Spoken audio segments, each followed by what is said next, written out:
Bentornate e bentornati a una nuova vicenda esistenziale di un'artista crepata e dimenticata. Preferisco fare un'immagine piuttosto che esserlo. Questo è uno dei motti della nostra protagonista di oggi. Sarà una storia lunga e tortuosa, quindi incominciamo subito. La nostra protagonista di oggi è Lee Miller. Sigla. Sono Caterina Fassina e questo è Margine, un podcast che riporta in vita artisti rimasti nell'ombra. È appena uscito un film, una sua biografia con Kate Winslet. Non l'ho visto, ammetto questa cosa. Mi hanno detto, alcuni mi hanno detto che è molto bello, altri mi hanno detto che è un po'. Quindi su quello non mi pronuncio ancora. Però sappiate che c'è. Elizabeth Miller, soprannominata Lee da suo padre Theodore, nasce il 23 aprile 1907 a Poughkeepsie, comunque una cittadina nello stato di New York, in una famiglia benestante. Suo padre la adora e la tratta al pari dei suoi due fratelli. Purtroppo, quando ha solo 7 anni, un amico di famiglia le fa violenza e la contagia pure con la gonorrea. Sua madre, che lavora come infermiera, deve medicarla ogni giorno, ma la cura all'epoca è ancora estremamente dolorosa e i fratelli di Lee si ricordano molto bene le urla che sentivano arrivare dal bagno. Da questo momento Lee sviluppa un carattere estremamente ribelle e inquieto, tanto che viene espulsa da qualsiasi scuola vicina a casa. Ha subito un trauma non indifferente. Theodore vuole che Lee sappia che è brava, che vale tanto quanto i suoi fratelli, e per questo le dedica molto tempo. Vuole che lei creda in se stessa, forse anche un po' preoccupato per le conseguenze di quello che ha subito da piccola. Per questo è anche molto tronfio, è orgoglioso dell'atteggiamento ribelle di Lee, in fondo se ne compiace. Theodore è anche un fotografo amatoriale piuttosto capace e trova che Lee sia bellissima, meravigliosa, e la usa spesso come modella per le sue fotografie. Sono fotografie molto belle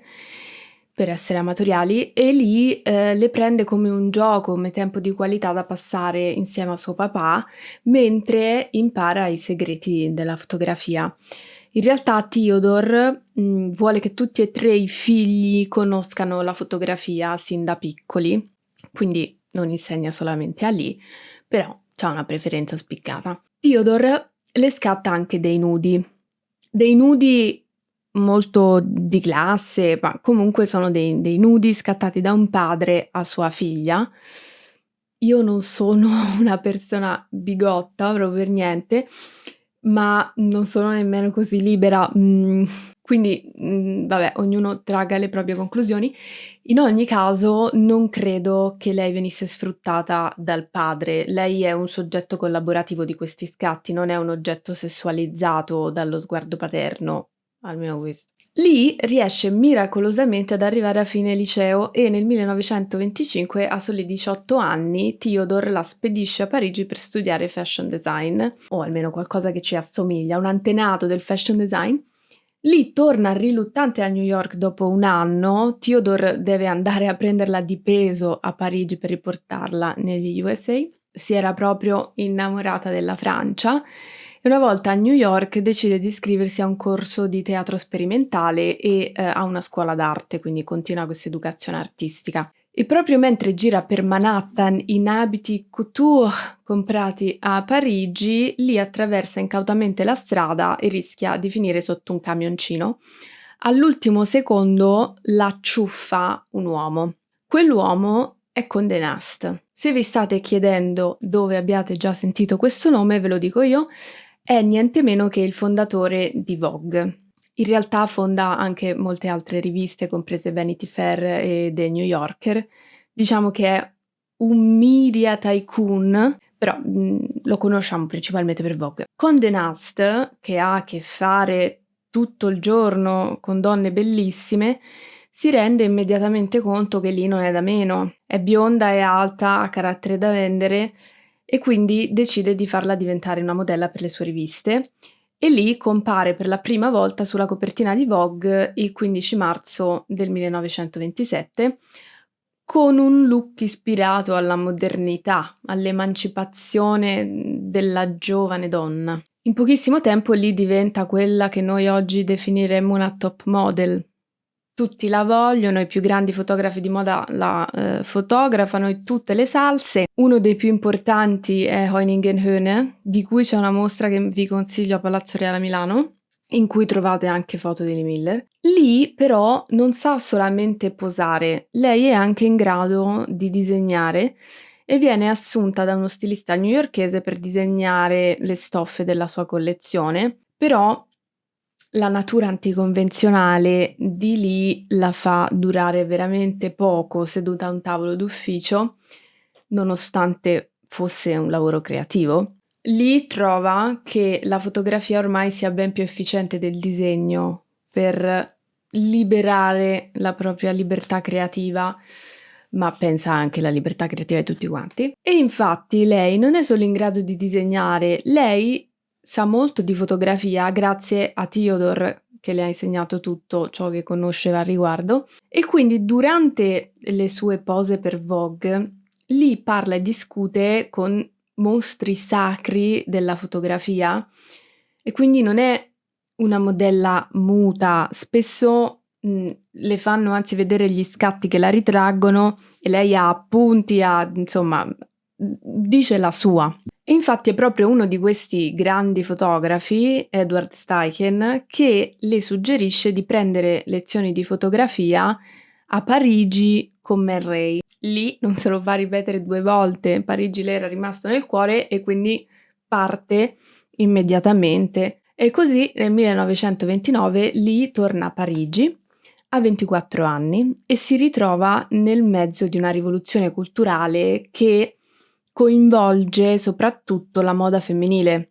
Abbiamo raccontato in un episodio di Margine, che vi lascio sopra, sotto, non so, da qualche parte, di Elsa Schiaparelli, che è attiva a Parigi in quegli anni insieme alla sua arcinemica Coco Chanel. Quindi questa è la Parigi dove arriva Lee, che incontra Man Ray in un caffè. Lee lo becca in questo caffè e si presenta, no, neanche si presenta, e le dice: sono la tua nuova alunna. Lui le dice: guarda, io non ho alunni, non prendo alunni e soprattutto sto andando a Biarritz in vacanza.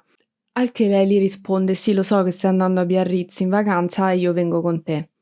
E così inizia la loro collaborazione e anche la loro love story.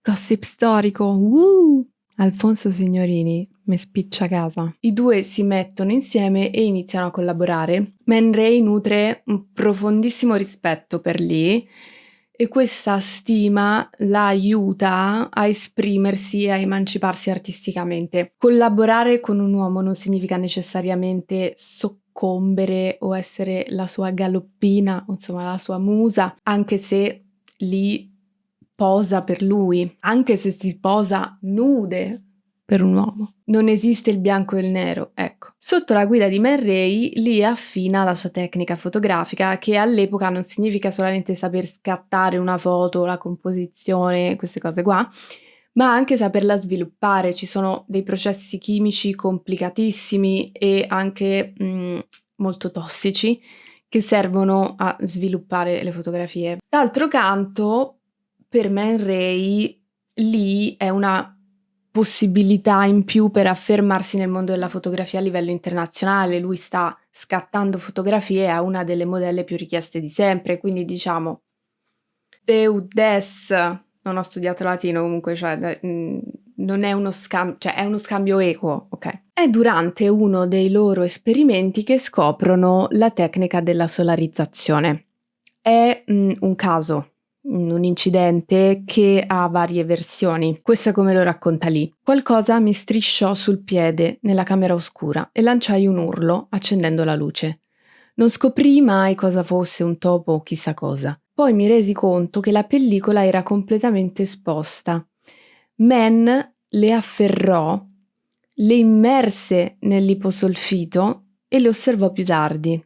nemmeno si prese la briga di sgridarmi, visto che ero già abbastanza abbattuta. Quando le guardò, si accorse che le parti non esposte del negativo, che prima erano lo sfondo nero, erano state impressionate dalla luce intensa e si erano sviluppate fino a fondersi con il corpo nudo, bianco. Ma lo sfondo e l'immagine non potevano unirsi completamente, lasciando una linea di separazione che lui chiamò solarizzazione. Man Ray è famosissimo per questo tipo di fotografie. Come fotografa a Parigi, Lee inizia a lavorare per varie riviste, tra cui Vogue Francia, fotografando ad esempio i profumi Chanel e collaborando con altri grandissimi artisti, e diventa amica di artisti di un certo calibro come la duchessa Solange Diane, editrice sempre di Vogue Francia. Jean Cocteau rimane talmente tanto folgorato dalla sua bellezza che fa scolpire una statua di gesso per un film che sta girando. E qui è quando Man Ray inizia a diventare un po' possessivo. Per quanto lui voglia aiutarla professionalmente, e è assolutamente emancipata da un punto di vista professionale, umanamente teme di perderla. D'altronde lei è meravigliosa, è richiestissima, è talentuosa e soprattutto è giovane. Lui ha 16 anni in più di lei. Però controllare Lee è impossibile. D'altronde bisogna imparare una grandissima lezione di vita da questa cosa, ovvero che tu più tenti di controllare una persona, più quella persona si allontanerà. È come una profezia che si autocompie. Per questo motivo Lee nel 1932 lascia Man Ray e torna a New York. Lui ne soffre terribilmente, ma trasforma il suo dolore in arte creando opere malinconiche e un po' ossessive, come la celeberrima Object of My Affection, che è un metronomo con una foto dell'occhio di Lee attaccata alla lancetta. Bella, per amor del cielo, un po'. Comunque, lì a New York apre uno studio di fotografia vicino a Radio City Music Hall insieme a suo fratello minore Eric, che faceva fotografia anche lui. È uno studio nel senso più bohemien del termine, sono 2 appartamenti di cui uno è casa sua. In poco tempo Lee diventa una stimata fotografa di moda e commerciale, tanto che Saks la ingaggia per fotografare i propri prodotti. Saks, il department store di New York sulla Fifth Avenue, eccetera, eccetera, quel Saks. Ma non solo, la sua fotografia è apprezzata anche a livello artistico. E infatti le sue foto vengono selezionate per una mostra a fianco di giganti come Ti amo Dotti, di cui c'è un episodio di margine, Cecil Beaton e Edward Weston, compagno di Ti amo Dotti. Solo un anno dopo Lee inaugura la sua prima personale e decide di mostrare i ritratti che scatta figure di spicco della cultura popolare, quindi troviamo da attrici ad artisti, insomma, c'è un po' di tutto. Sempre a New York, nel 1934, incontra un uomo d'affari egiziano, Aziz Bey. È un uomo molto strutturato, affidabile, gentile, che la stima molto. Pure io mi innamorerei di un uomo così. Oddio, mi sono già innamorata di uomini così. Lee lo sposa nel giro di qualche giorno senza dirlo ai suoi genitori. Questo io non l'ho fatto. Anche perché lui non è di certo bianco. Negli Stati Uniti le relazioni interrazziali non sono ben viste nel 1934. Oddio, manco oggi in certi casi. Comunque, informa la sua famiglia a cose fatte. Li informa anche che si trasferirà insieme a lui al Cairo, in Egitto. Lo studio lo lascia per ora suo fratello Eric. Al Cairo lei fa una vita da signora dell'alta borghesia, scrive di voler diventare una brava moglie, vuole diciamo soddisfare le aspettative, ma c'è un ma. Non ci vuole molto perché lei inizia ad annoiarsi e torni a scattare fotografie. Sono scatti meravigliosi del Sahara, studia lo spazio, lo scontro tra culture, tra quella egiziana e quella occidentale, però Aziz si accorge che lì è triste e le regala un biglietto aereo per Parigi. Siamo nel 1937.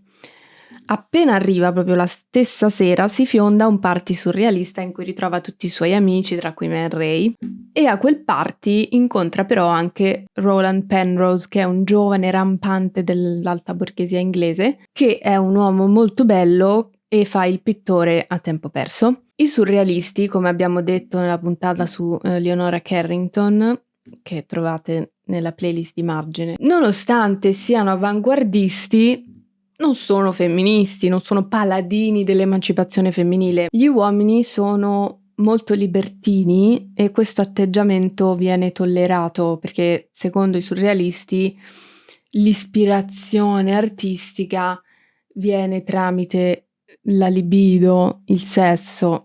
Mara me, una grandissima cazzata fatta per giustificarsi. Dalle donne invece ci si aspetta una sorta di fedeltà carnale spirituale. Lì non si fa bagnare il naso da queste metacazzate e quindi fa un po' quello che vuole con la sua sessualità, giustamente. Passa un po' di tempo nel sud della Francia insieme ai suoi amici surrealisti, tra cui Picasso e Dora Maar, Leonora Carrington e Max Ernst. C'è anche Roland e c'è anche Man Ray, con cui inizia a costruire un rapporto di sincera amicizia nonostante quanto lui avesse sofferto per lei e il metronomo. Però dopo questa vacanza Lee deve tornare al Cairo da Aziz. Roland inizia a scrivere e continua per 2 anni a scriverle lettere nella speranza che lei decida di lasciare il marito per stare con lui. A un certo punto Lee ne parla con Aziz e lui le dice che non intende divorziare a meno che non sia sicuro che qualcuno si prenda degnamente cura di lei. È un pensiero un po' paternalistico, me ne rendo conto, ma all'epoca mica è facile per le donne vivere da sole. Comunque anche ora lo troverei romantico perché questo è il mio toxic trait, quindi vabbè, tutti ne abbiamo uno. Aziz poi le chiede di rimanere un suo amante, diventare un suo amante nel caso Lee decida di lasciarlo, e quando Lee lo lascia per davvero, lui le regala delle azioni delle sue aziende in modo tale che lei possa rimanere sempre indipendente da qualsiasi uomo. Aziz è il mio uomo preferito tra tutti quelli che abbiamo incontrato finora. Mi rendo conto è un'affermazione forte, però bagna il naso a tutti gli altri.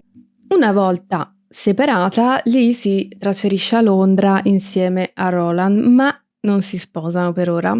Nonostante lui sia ricco da fare schifo, lei pretende di lavorare. Siamo alla fine degli anni 30 e scoppia la guerra. Lee imbraccia la sua macchina fotografica e inizia a scattare le foto di una Londra bombardata. L'editrice di Vogue UK, che si chiama Audrey Withers, nota il suo lavoro e le chiede di collaborare per le fotografie di Vogue. Detto fatto, Lee scatta fotografie pazzesche per la rivista. Mamma mia, pazzesche, che termine adolescenziale. Comunque, Lee porta le modelle fuori davanti alla devastazione della guerra e le fotografa creando un contrasto tra il lusso e la guerra, ma anche sottolineando come la moda e la storia si influenzino a vicenda, perché ovviamente anche la moda poi gradualmente cambia per abbracciare lo stato in cui le donne vivono. Può apparire un lavoro frivolo perché vi chiederete voi che cavolo d'importa della moda sotto le bombe. Il punto però è che le donne hanno assunto il ruolo degli uomini spediti al fronte e quindi i vestiti segnalano questo cambiamento, ma soprattutto sono le donne a essere a capo delle famiglie e dell'economia interna al paese. Vogue si propone come giornale di riferimento per questa nuova donna emancipata dalle circostanze storiche. E infatti quando il governo inglese vuole essere sicuro che alla popolazione civile arrivi un messaggio, chiama Vogue e le altre riviste femminili, non chiama i quotidiani. Detto ciò, la produzione fotografica di Lee non si ferma qui, d'altronde di fotografie di moda lei ne aveva già fatte, ne aveva già scattate a bizzeffe, quindi secondo voi si può accontentare un'anima inquieta come la sua? No, assolutamente. E quindi durante la guerra diventa una reporter, una fotoreporter. Si occupa inizialmente di fotografare la vita nel fronte interno, le donne che lavorano nelle fabbriche d'armi, che mandano avanti la società e l'economia dell'Inghilterra. Poi però incontra David Sherman, che è un giovane fotografo di guerra. I due diventano amici, tanto che Roland lo invita a vivere con loro e pare che avessero un ménage à trois. Nel frattempo David le insegna come scattare fotografie dal fronte, fotografie che poi verranno utilizzate dai quotidiani, quindi giornali di breaking news, quelle che definiremmo oggi tali, e quindi non solo dalle riviste, che invece hanno un ritmo di giornalismo più disteso, più lento. David le suggerisce di comprare un uniforme dell'esercito statunitense, perché lei è statunitense, e accreditarsi presso l'esercito, sempre statunitense, per diventare ufficialmente una corrispondente di guerra. A questo punto Audrey Withers le chiede di parlare della guerra su Vogue e lì, figuratevi, accetta di buonissimo grado. Quindi parte per il fronte e nell'agosto del 44 arriva a Saint-Malo, che è nel nord della Francia. Avrebbe dovuto essere una città liberata per quando ci arriva lì, però non è così, si ritrova nel mezzo dell'inferno, bombardamenti a grappolo da parte dei nazisti e morte ovunque, quindi un battesimo di fuoco. La parte più difficile per Lee non è tanto la fotografia, ma scrivere qualcosa per accompagnare le immagini e quindi scrivere dei veri e propri articoli anche molto lunghi. Se la cava egregiamente, direi. Vive ogni giorno con la paura di saltare per aria. Essere una grande fotoreporter significa andarsi a mettere su un dannato ramo e segarlo dietro di sé. Lee è una delle primissime fotogiornaliste insieme a David a entrare nella Parigi liberata. Lei lavora febbrilmente. Da Parigi gira pian piano tutta la Germania, man mano che gli alleati liberano le città tedesche, e a Leipzig nel 1945 scatta una foto tremenda ma meravigliosa di Regina Lisso, che è una donna del regime nazista, che si era avvelenata prima di essere catturata dagli alleati. Lì ritrova il suo cadavere adagiato come in un sonno su un divano di pelle ed è quasi disturbante ammettere che questa sia una fotografia meravigliosa, dato il contesto in cui viene scattata e dato il fatto che quello è un cadavere. Lee è anche la prima fotoreporter a entrare a Dachau nel 1945.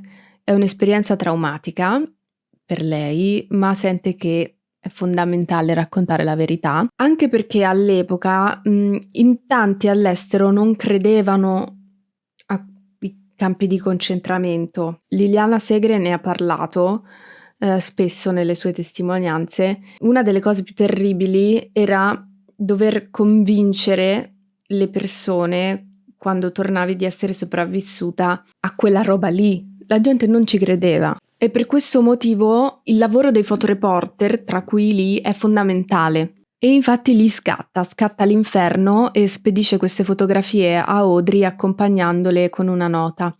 Nessun dubbio che i civili tedeschi sapessero cosa stava accadendo. La ferrovia che porta al campo di Dachau passa accanto a ville, con treni carichi di deportati, morti o semimorti. Di solito non fotografo gli orrori, ma non pensate che ogni città e ogni regione non ne siano piene.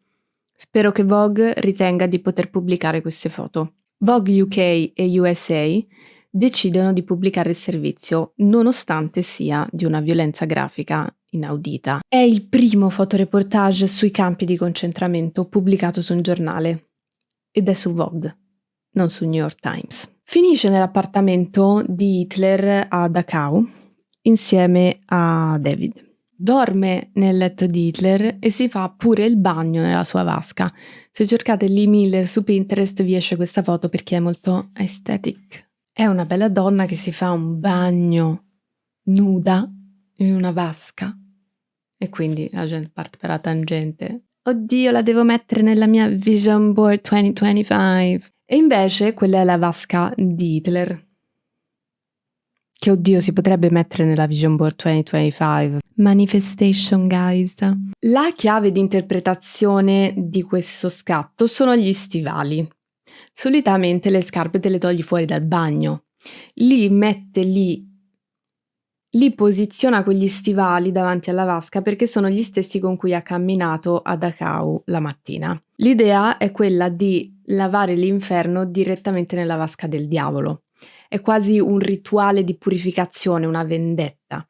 Il male che Hitler ha causato ed esternalizzato, facendolo compiere da burocrati senza volto, torna prepotentemente non solo in casa sua, ma nel posto più privato di casa sua, ovvero il bagno. E nello stesso momento in cui lei si fa il bagno in quella vasca, Hitler si uccide nel suo bunker di Berlino. Dopo questo servizio, Lee non vorrà mai più parlare di ciò che ha visto nei campi di concentramento. Probabilmente ne è traumatizzata, togliamo probabilmente, però ne è traumatizzata perché inizia ad alzare il gomito e quando è ubriaca si mette a piangere ricordando quei momenti a Dachau. Nel 1946 torna a Londra dal suo Roland, non è un periodo semplice per entrambi, dopo la guerra si devono riprogrammare sia a livello personale sia a livello di coppia. Lì cerca di scattare fotografie di moda, ma fatica a tornare alla normalità dopo quello che ha visto. Inizia a fare abuso di alcol, come abbiamo detto, e poi si rende conto all'improvviso di avere 39 anni. Non è più quella giovane a cui Murray scattava le fotografie a Parigi. Nel 1947 sposa Roland e rimane incinta, il che non aiuta a percepire positivamente il proprio corpo o il tempo che passa. Dopo il parto, molto probabilmente soffre di depressione postpartum. Roland cerca di aiutarla, come può in tutti i modi, ma inizialmente non fa altro che peggiorare la situazione. La spedisce in campagna insieme al piccolo Anthony e per Lee, che è sempre stata una creatura urbana, l'isolamento in campagna è un attimino complicato. Diciamo che almeno inizialmente la sua salute mentale non migliora, finché scopre la cucina. Diventa una chef rinomata, come se non bastassero le 280 professioni che ha svolto in soli 45 anni di vita, però le piace moltissimo preparare dinner parties per i suoi amici e pian pianino riesce a superare i suoi traumi grazie alla cucina e al giardinaggio. Per fare questo però nasconde molto del suo passato, suo figlio Anthony non ne sa nulla. Pablo Picasso, che è molto amico di Lee, spesso le fa visita, d'altronde lui l'aveva dipinta una cosa tipo 6 volte e lei gli aveva scattato moltissime fotografie che Anthony ritrova quando muore Lee. Lee si ammala di cancro e spira il 21 luglio del 77. Lee Miller è un'artista a tutto tondo, è una donna con un fortissimo desiderio di autonomia, di definizione della propria immagine, per iniziare, e poi di costruzione di immagini che raccontano la storia, che raccontano il mondo. Si pone al pari degli uomini, non accetta atteggiamenti paternalistici e questo le permette di vivere in modo anticonvenzionale, di fare le proprie regole. È una donna molto trasparente, cioè lei non nasconde il proprio numero di amanti, nemmeno ai propri mariti, da Aziz a Roland. D'altronde nemmeno loro erano mica monogami, ecco. Però la cosa interessante è che questo non intaccava mai il rispetto e la stima che Lee e i suoi partner provavano a vicenda. Uno accetta la propria natura, fa le proprie regole, però poi rimane a quelle, cioè non è che fa finta di essere qualcun altro. Poi Lee si è messa al servizio della storia con molta docilità, che è un paradosso ascoltando la sua storia. Lei credo sia proprio l'esempio di cosa significhi avere una vocazione che assume varie forme man mano che si cresce e che il contesto attorno a noi cambia. A lei piace raccontare storie. Le piace farlo soprattutto tramite la fotografia, sa di essere una persona creativa, un artista, ma non si chiude in una torre d'avorio. Se lei deve scattare dei servizi commerciali, li scatta. Servizi moda, li scatta. Vuole fare scatti artistici, diciamo, nel deserto? Li fa. E quando deve raccontare la guerra, scatta pure quella. Non esiste quindi una contraddizione tra sacro e il profano. Si fa quello che il contesto richiede. C'è un fil rouge, cioè come la chiamo la vibrazione di fondo, no, di ciascuno. È un tratto caratteriale secondo me, la vibrazione di fondo. Se io racconto storie posso farlo in varie forme. Per me l'importante è raccontare storie, poi come lo faccio, insomma, mi interessa relativamente. Si cerca, diciamo, di trovare la quadra tra ciò che il contesto ti richiede e quello che tu vuoi fare, quello che sei nato per fare. Questa storia è giunta al termine. Se avete visto il film di Lee Miller fatemelo sapere nei commenti, se vi è piaciuto, se non vi è piaciuto, così decido se guardarlo o meno. No, vabbè, lo guarderò. Trovate qua tutte le puntate di Margine, ascoltatevele tutte quante quando vi sentite da soli, ci sarà la mia voce ad accompagnarvi, pensate che culo. Seguite il canale, mettete like, seguitemi su Instagram E basta. È uscito un nuovo svarione postmoderno lunedì, se ve lo siete perso. Noi ci vediamo settimana prossima. Bacini sul nasino.